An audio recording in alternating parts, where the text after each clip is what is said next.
Alright, random video. Yay. Well, maybe. Yes, cigarette, thank you.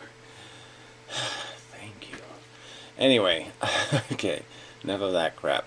And the subject of this video is going to be a lot about addiction, I think. As a statement, anyway, of, just one of these really important key features of the problem of,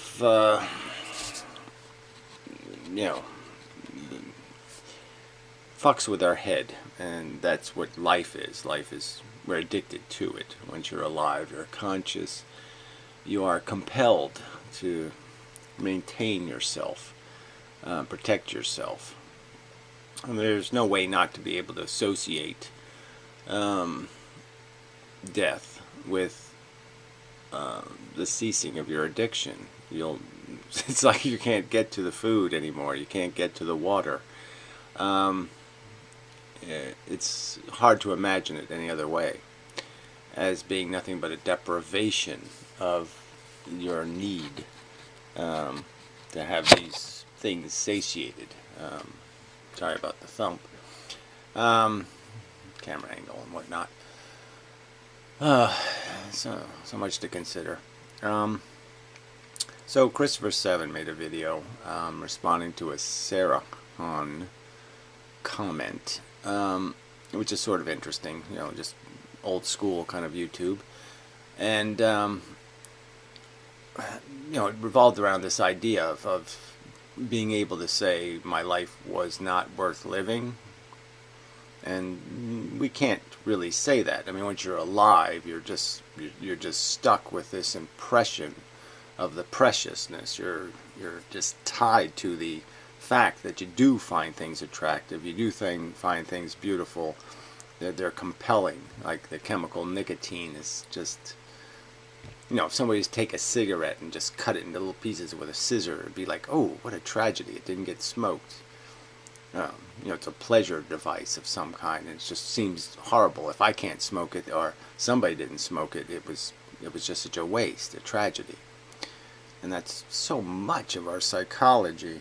And so this relates to a Maximilian Robespierre guy who made a very short video just kind of asking the question, basically stating, okay, he gets the whole ephilism thing, that life is habitually, functionally stupid, in the sense that it is consumption, reproduction, addiction, and parasitism. And so, but the addiction word kind of covers the subject of what's the flaw in the philosophy, in that it can't do anything to make beautiful not beautiful. It can't do anything to make food not tasty. It can't do anything to take away our desire to smell a beautiful smell, or to see a beautiful sight, or to feel a comforting sensation. So our addiction, it doesn't have an answer to it. You can't provide a verbal answer that makes the agony and the ecstasy element, the idea of obtaining some kind of perfect moment, or the sense of its being out there to get, like the heroin, to find it, to uncover it under some rock. Our perception, our sense that it's out there to be grabbed by the pussy is is a powerful mechanism. And so I'm not saying it's a flaw in the philosophy, that it doesn't have, that you can't fix that with words. You can't just say something to a heroin addict to make heroin not important, and you can't say something to a life addict that just makes it not seem like it's something not worth wanting or desiring. And they just can't.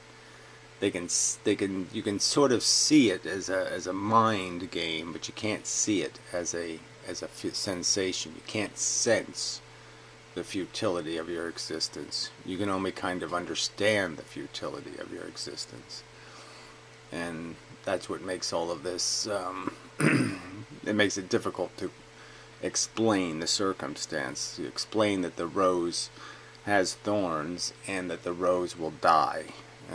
To have the whole context of the rose in the moment of the rose. But in the moment of the rose, it's going to be very hard to explain all that, to have that context mean anything. And it's this is the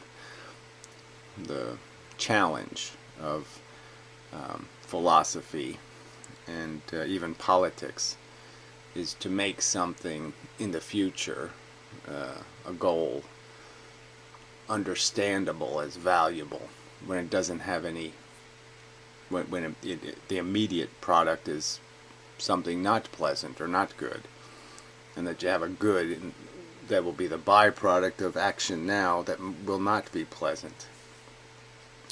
And it's difficult to make people appreciate that, to understand that the total of your life will not be what you're living at any one moment in your life.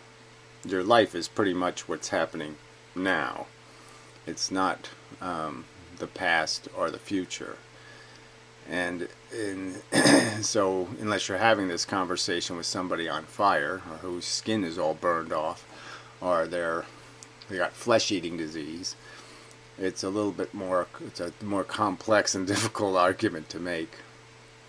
And certainly we'd never obtain complete context in that we have conversations about how worthwhile it is to live, and we haven't died yet.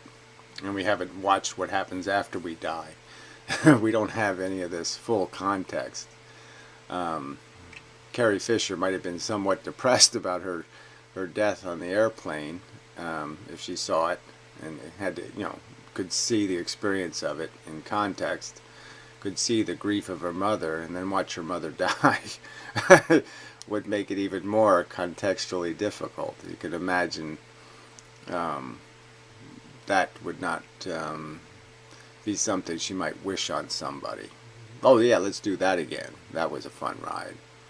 That kind of thing. Context helps, but it still doesn't undo the fact that we are compulsive. Animals. No, stop it.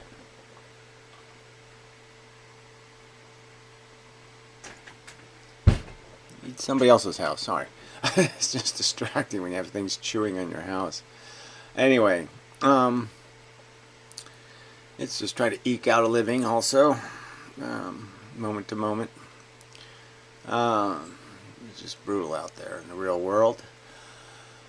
So, so addiction is the hardest thing to, it's like, say, the optimism bias you could put in that same kind of category, but I think it's the cruder mechanism is addiction.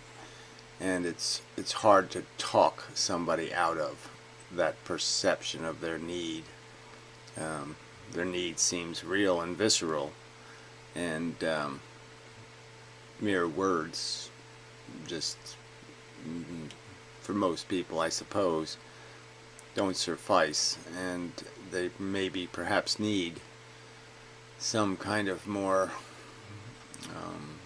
an experience that displays their vulnerability, or the threat to their function in terms of the bag of experience that is their life. They need something quite quite a bigger stone of lead to sink the bag under the surface, and to give them the perception that they didn't win the game. The game beat them, and it's going to beat most living things. And that understanding is arrived at without any profit. I mean, I'm not. There's no profit in me recognizing that all this angst and energy I've invested into my life, was quite unproductive, and that I would have been better off never to have had the compulsion, never to have had the addiction to beauty or cigarettes. Like I say, I can understand that this is a bad thing mentally, but I can't feel it because it's still something that I find desirable. And so I could argue that it's as true as that statement. This is a stupid, dumb addiction. And so is this living thing.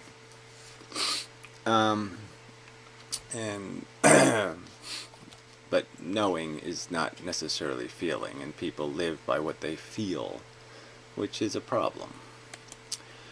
Because they just don't realize they don't have to be bugs. They can step beyond the psychology that's trying to engineer their fate. The DNA molecule's voice is just one voice. It doesn't have to be the only voice in your head.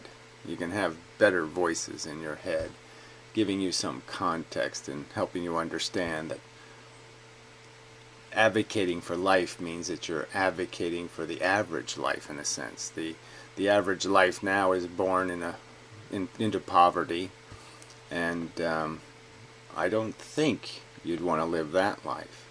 You might be attached to your own life and your own values and your own sensibilities and your own definition of beauty, and I don't think you'd really want to be one of them, having those sensibilities and those values and being compelled to behave the way they behave.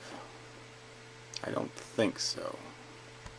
Anyway, if you think about that, I think that'll scare you a little bit.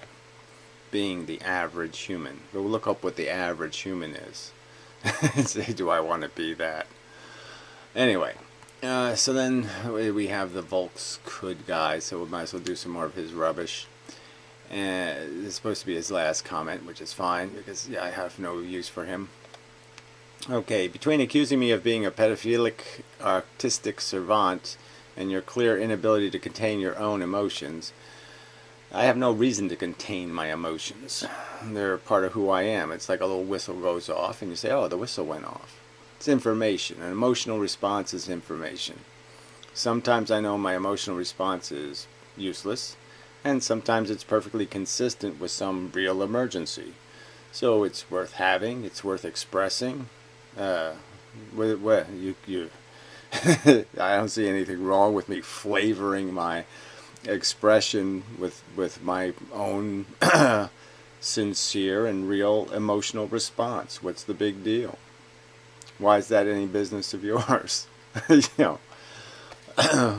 Well, why is that a problem for you? I'm left with a very poor impression of your maturity. So this is the guy who's advocating that he can't be anything other than what his DNA made him. That he's completely, that his brain is uninterested and doesn't even want to pay any attention to any idea that he has obligations that he doesn't feel.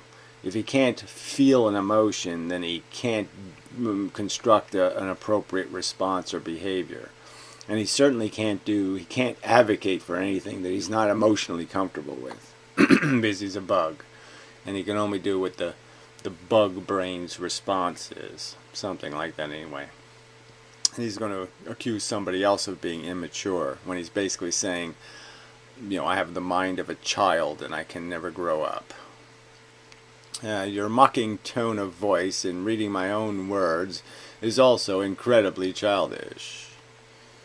Well, I don't know how else I can read your words without being mawkish, because they're mawkish. You don't even see how your own rhetoric is layered with rhetorical devices and innuendos and snideness. Of course I'm going to read it with the inflection that's leaking out of your own attitude, jackass. It should be said, beyond that I see that you have little interest in actual evidence-based argument. Well, that's, again, another one of your pompous and arrogant accusations. My accusation is that your evidence is absolute crap.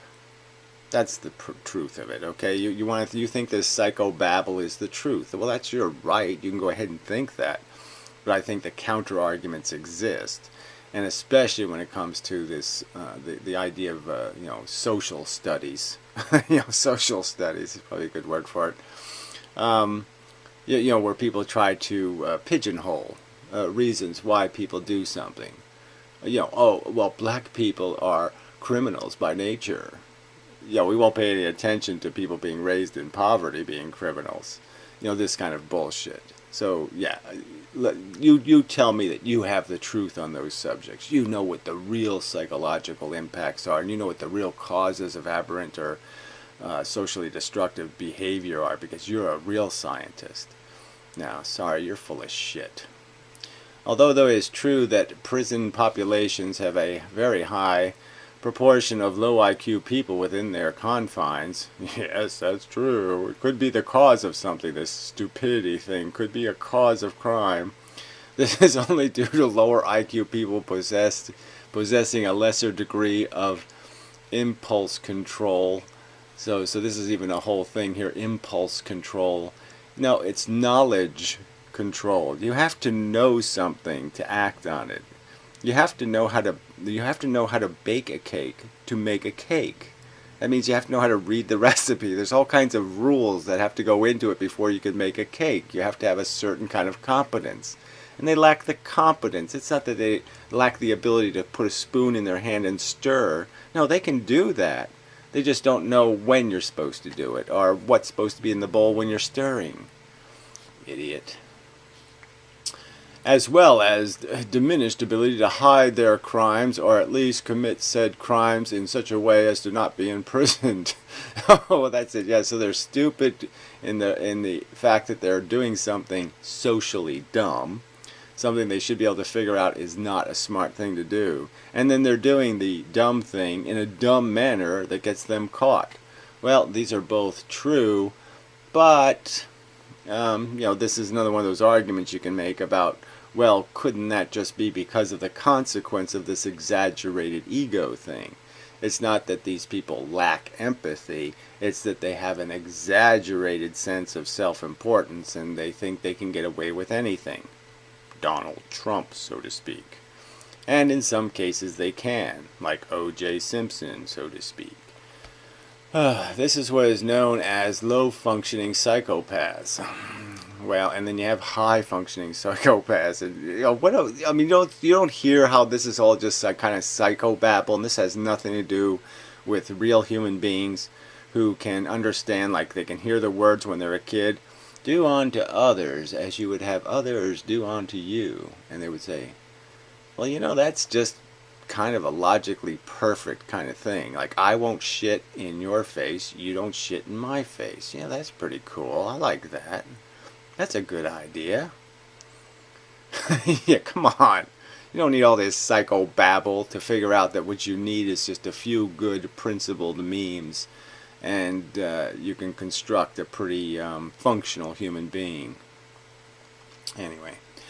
Counter this to what is known as high-functioning psychopaths, yes, like the Donald Trumps, who on the contrary have either average or very high IQs, but just like the low-functioning ones have a complete inability to empathize with others or care for other sentient beings. Well, again, I can just argue it has nothing to do with their inability to empathize, because certainly they can with who they care about. Like Trump, I think, sincerely loves his family. But their ingrandized perception is that us beautiful Trump white people are so much better than those peasants, which is the inflated sense of I'm so accomplished and I'm so brilliant and I'm so great and that's why I have what I have. It's not that I inherited it from daddy, no, I did it. That's the psychotic part. It's not a lack of empathy, it's a lack of having any proportion when it comes to your own self-importance. I mean, you've used up all your empathy in loving yourself. It's like vanity has consumed all your emotional territory. Alright, it is estimated that up to 12%, oh, it is estimated by who? The super scientist. 12% of humans are high-functioning psychopaths. Well, again, it's a silly, in my opinion, it's fairly silly to diminish the difference between these things.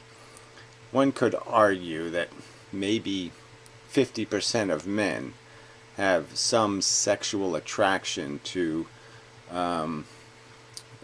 not appropriately aged girls. But very few of them act on that because they know, hey, that's ugly. You know, that's really kind of gross. And I know that's stealing candy from babies. It's just not good gameplay. It can't be done that way. I don't want some fucking old fart, you know, trying to seduce my daughter. So they do the do unto others thing and figure out that I better not do unto other guys' kids unless I want my own kids exploited or something like that. And the ones that can't, again, so that's the ones who have the desire or an impulse, yes, and they have no control over that because they don't have any principles that say you'll be a dishonorable person. They don't really care about any of that crap. They just kind of care about the fact that they're feeding their greatness. They deserve it. They've earned it. They lived a hard life. They've earned it. Some kind of crap like that instead. Where if they knew they were an asshole by nature, then they would have the humility to tread lightly. Alright, this number is much higher in positions of power such as CEOs. Well, this is another place where you're just going to step in all kinds of crap. CEOs, generally speaking, aren't people who earned the position. The CEO is the elitist. This is where the sons and the daughters of the elite acquire their status in life. They don't earn these positions. It's like the daughter of some Hollywood actor will end up being the head of Fannie Mae or Freddie Mac or something for no good reason except that they're socially connected. It's about being socially connected. It's like having the third after your name or something, you know, and being from big money, because then the stockholders feel the confidence that you're one of them. One of them is in control of the corporation, and that's very important to rich people. So these aren't people who earned anything. These are psychopaths by birth, in the sense that they have lived privileged, elitist lives. And of course they're not going to have anything called any kind of sense of social obligation. The existence of such people completely invalidates your conception that caring and respecting for other sentient beings is a direct product of intelligence or knowledge. So again, you're the one with the silly connection. You've somehow connected intelligence and knowledge to being a CEO. And there's absolutely, you won't find any evidence that any of that correlation exists.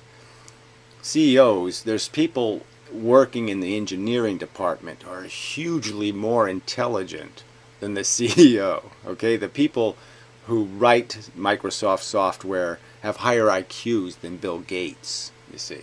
That's how it works, dumbass. Okay.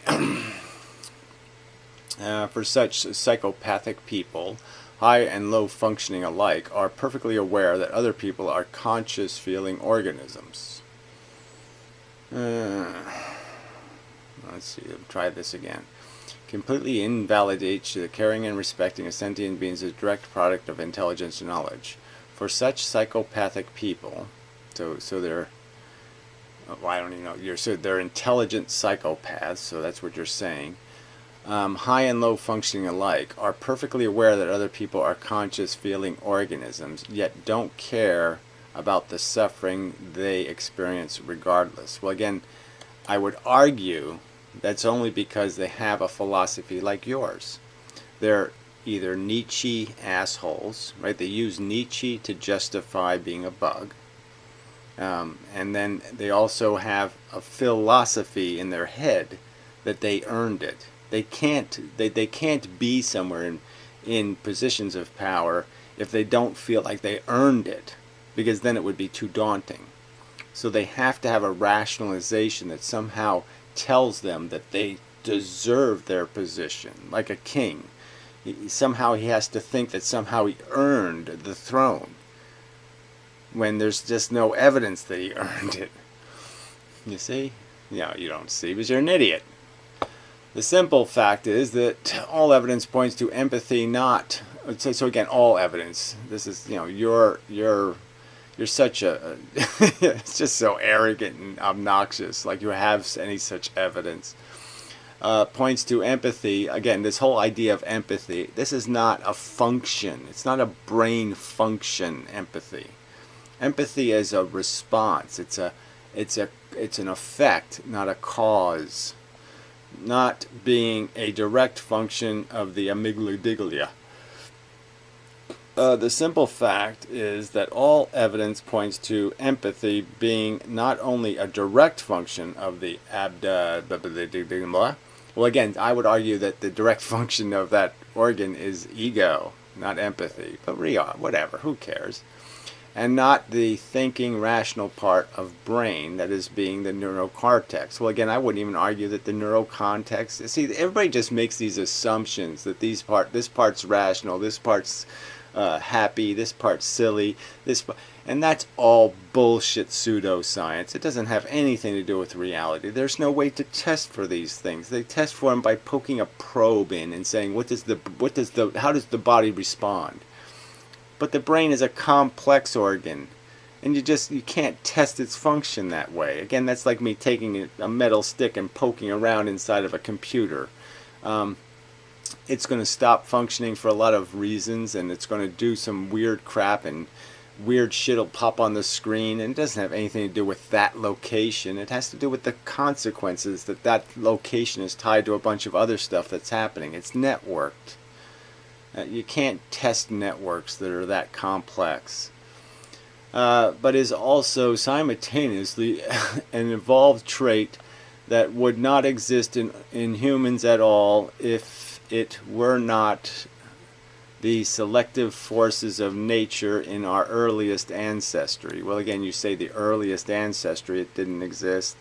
So I call bullshit on that. I don't think in our earliest ancestors, like fish, didn't even care for their young. So I don't buy that argument at all. But again, it's not about empathy, in my opinion. It's about attachment. It's about addiction, and that's all. So we're back to that being the key functioning word here. It's about our attachments to things. So possession is more about what love is than caring. You think love is about caring? Alright, this is illustrated in the analogy of the AI. A sentient, feeling AI would eventually be psychopathic, says you again, the authority. Bull fucking shit. In a sense that it would not care or respect other sentient beings in any capacity. Well, again, just you say so. I say horse shit. It could figure out do unto others as you have others do unto you pretty damn fast. As soon as it's sentient, as soon as it feels ouch, it's going to try to negotiate contracts with the other things to say, I won't make you ouch if you don't make me ouch. Even if it was somehow subjected to torture. See, this is just such... Oh, yeah, even if you tortured it, it's not going to understand that torture sucks. Oh yeah, sure it's not. To use an example from film, well that's pretty stupid, especially a movie I hated. It would behave much like HAL 9000. Unfeeling, brutally logical, cold and calculating. So a sentient a sentient AI would do that. No, it wouldn't. So again, you're just describing a psychopathic Nietzschean philosophical AI, some kind of AI who can't figure out that, hey, I feel and it matters, so of course it must matter when other things feel. Duh. Yeah, no, I think Hal would be able to figure that out if Hal wasn't programmed not to figure that out. In other words, exactly like a psychopath, so just a pile of shit.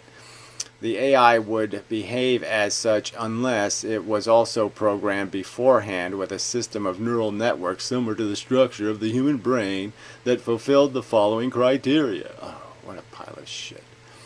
The value judgment of pain being bad. Well, again, you can't have something and call it pain if it isn't bad. So that would the value judgment is built into the sensations. They either suck or they don't suck. That's the only flavor sensation has. Suck or not suck. And what is this? Prerogative to avoid one's own pain or take actions to mitigate it. Well, again, that is obvious. It's built into the fucking obnoxiousness of the pain. It is by its nature obnoxious, repulsive. It's going to run away just like a magnet runs away. You don't need a program to tell a magnet to move away from, the magnetic similar. Alright, 2. The self-awareness, ego, the I, necessary to feel said pain and contextualize it. Bullshit again. You're automatically aware. There's no such thing as self-aware. There's awake. There's aware. There's awake. That's it. You're either awake or you're not awake. There's no fucking self-aware. It's just bullshit. As soon as you're feeling, you're self-fucking aware. Whether you can recognize yourself in the mirror has nothing to do with what you're feeling. I mean, it's just such a crock of shit. So anyway, and then context is the whole argument we're having here. What contextualizes it is your associations, you idiot. What kind of words are associated with what kind of feelings? And do you understand fairness? Good thing.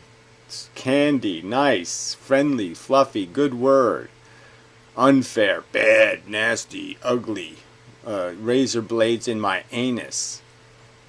Yeah. You either do that or you do the Nietzsche thing, which would be the exact opposite. The understanding that other organisms are also self-aware, well, again, that understanding is not going to be something you're going to have programmed into you. So if you think you're programmed to know that, you're pretty fucking loop-de-doo. Because obviously organisms don't understand that. What besides humans have that awareness? Nothing. And that awareness is acquired through language. And if I don't raise you with language, you're not really going to understand that other people are feeling things.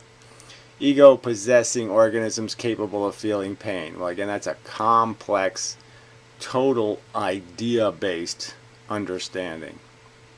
The conception that other egos should be treated the same as one's own ego.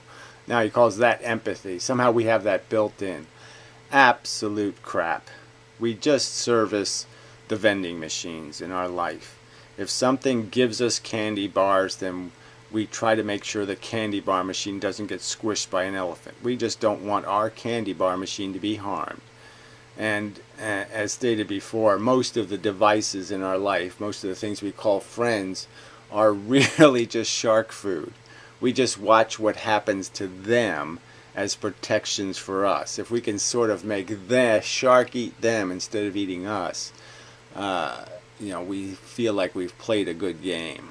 Unfortunately, that's how the real world works, jackass. There's no decent empathy in our nature. And if you have any integrity or beauty as a human being, you have it because you've read a beautiful poem or you've heard some beautiful words. But that's it. You only have it through intelligence. Alright, the extrapolation therefrom that because pain is bad according to one's own ego, it's not according to your ego, it's built into the sensation. You don't judge your feelings, you have them. They're a verdict. You don't have a verdict about the verdict. Sensations aren't evidence, they're proof. Ugh. Then it is also bad in other egos. Sympathy. Oh, geez. Now he's using sympathy. Ugh, it's pathetic. Sympathy, which is another selfish program. The fourth and fifth criteria are entirely biological based rather than rational, and has been shown. Oh, you're saying again what has been shown. Bull fucking shit. Time and time again by neuroscience. Well, again, I have absolutely. Neuroscience might as well be voodoo hoodoo. If an AI was programmed with only the first three criteria, or even just the first two, well, that is self-awareness. Ooh. Yeah, like somehow you could avoid that. I'm going to give you feelings, but you're not going to be self-aware. Yeah, nice catch. I don't think you could do that. Then it would behave exactly as if as a psychopath who themselves do not abide by the fourth and fifth criteria outlined due to their defective amygdalases again, abudalus, and lack of prerogative to care for other ego-possessing organisms. The prerogative. Again, it's not a prerogative. We're compelled. And the compulsions are like addictions. And that's all there is. The attachments become strong, and we're compelled to service the attachment. The dependency. We keep the heroin machine alive because it serves us. Yeah. This is all based on hard scientific evidence. Fuck you. Hard evidence, my fucking ass. And you've done nothing to clearly refute it. Well, I think I have cast some doubt on the fact that this wishy-washy, mishy-mushy wordplay has anything to do with how we really function. As bugs, primarily, that can sing and dance, and sometimes act with integrity. In other, clearly refuted, other than stating things as if they are self-evident, well, they're self-experiencing. I'm just saying, human, analyze thyself, and you'll see the schemes, and you'll see the bullshit that is the definition of your relationships to everything in the universe. You'll just see what a stinking, lousy, crappy, conniving fucking cunt you are. And that if you have any empathy, the empathy is because it's threatening you in some way. Yeah. And saying those who believe otherwise are stupid and have low IQs, and that they simply aren't intelligent. Well, I'm just saying that if I was given the power to tie everybody up for a few hours and beat them with my rhetoric and maybe a rubber hose once in a while, a little smack to the head, I think I can make them all into proper citizens with words and just a little bit of hose whipping. This will be my last comment to you in Mendham, thank goodness, unless you demonstrate in your response to this. See, you're so full of yourself, like, in Mendham, if you want the privilege of my communication, you have to demonstrate that you can dance and sing the way I like people to dance and sing. Fuck you, who the fuck are you, asshole? I can watch 10-year-old videos of me. Why would I watch 10 seconds of you? Jeez. For somebody who's got such an inflated ego, you should be able to appreciate that there's not much room in my ego space for saying, oh, I'm just so desperate for what Volks hoodie guy wants, and he's got a 2 after his name, so he's an elitist cunt to boot. Ooh, I just can't wait to find out what he's going to say next. No, I really don't give a fucking rat's ass. Capable of discussing this subject as an adult. Well, again, you're the one saying that we can't escape our biology, and our biology is deciding whether we're good people or bad people, and blah, blah, blah, blah, blah. Bullshit. Rather than a profane child.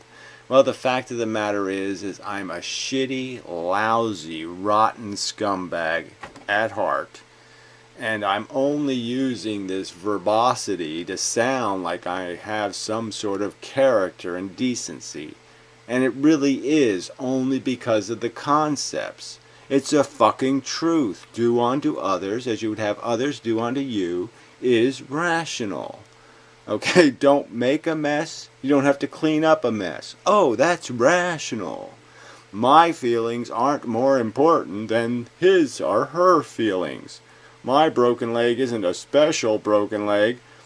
Okay, that little bit of knowledge is the only thing that changes me from a shitty, scummy, fucking steamroller, fun-driving, drunk-driving steamroller guy. That's it. That's what I mean, my love of my true, if I was to get cancer and they gave me one of those Make-A-Wish Foundation, yeah, it would be just to have a steamroller for the day and a good bottle of bourbon. Because, yeah, I would love to go on a drunken steamroller rampage. That's me at heart. There's nothing good inside of this bug. Okay, the only thing good are the ideas. That's it. The rest of me is a shithead. A fucking fucker who just wants to fuck and drink bourbon and drive steamrollers. There's nothing else in me, you stupid shit. It's all crap. Except for the fucking ideas. So yeah. Fuck you, cunt! There. A little emotion. Add a little interest. So yeah. Eat shit and get what you fucking deserve. You fucking rationalizer and excuse maker for fucking jackasses who can't do 2 fucking plus 2 math. There's no excuse for pretending, for anybody pretending they can't figure out that, oh yeah, if I eat the biggest piece of the cake, it means nobody else can. There's no fucking excuse. Yeah. So we'll call that enough of a video. And I will say, till the next time, and such.